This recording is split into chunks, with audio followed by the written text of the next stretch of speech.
نحمده ونصلي على رسوله الكريم اما بعد فاعوذ بالله من الشیطان الرجیم بسم اللہ الرحمن الرحیم۔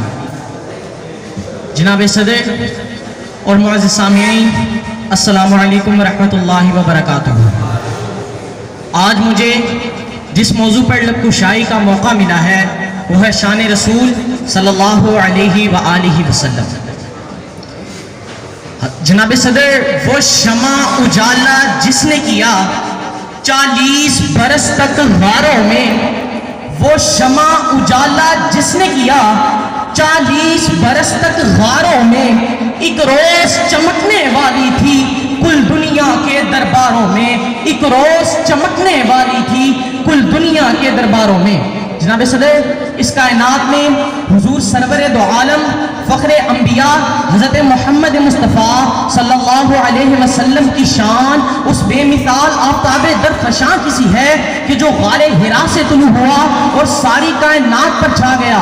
آپ صلی اللہ علیہ وسلم کائنات کی عظیم ترین شخصیت ہے جن کی نظیر ازل سے ابد تک ممکن نہیں۔ آپ صلی اللہ علیہ وسلم بے مثل نیر آدم ہے۔ آپ صلی اللہ علیہ وسلم کی آمد سے قبل ہر طرف اندھیرے کا راج تھا، جہالت کا دور دورہ تھا، منافقت تھی، شراب پانی کی طرح پی جاتی تھی۔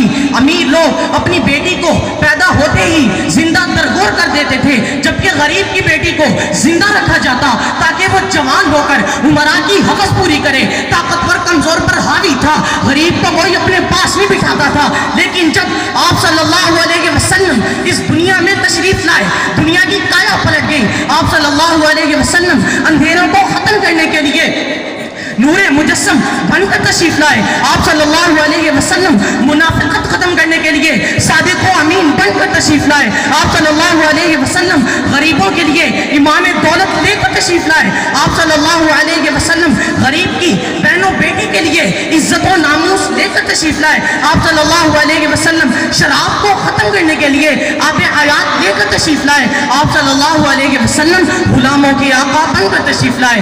آپ صلی اللہ علیہ وسلم بنی نوع انسان کے لیے نجات و رحمت بن کر تشریف لائے۔ آپ صلی اللہ علیہ وسلم کی آمد سے ہر طرف نور ہی نور بکھر گیا، ہر شے جھوم اٹھی، پہاڑ اور اشجار سب آپ کے احترام میں سر تسلیم میں خم ہو گئے۔ شاعر نے کیا خوب لکھا، نصیب چمکے ہیں فرشیوں کے کہ عرش کے چاند آ رہے ہیں، نصیب چمکے ہیں فرشیوں کے کہ عرش کے چاند آ رہے ہیں، جھلک سے جن کی فلک ہے روشن وہ شمس تشریف لا رہے ہیں، جھلک سے جن کی فلک ہے روشن وہ شمس تشریف لا رہے ہیں، نثار تیری چہل پہل پر ہزاروں عید ربیع الاول سوائے ابلیس کے جہاں میں سبھی تو خوشیاں منا رہے ہیں۔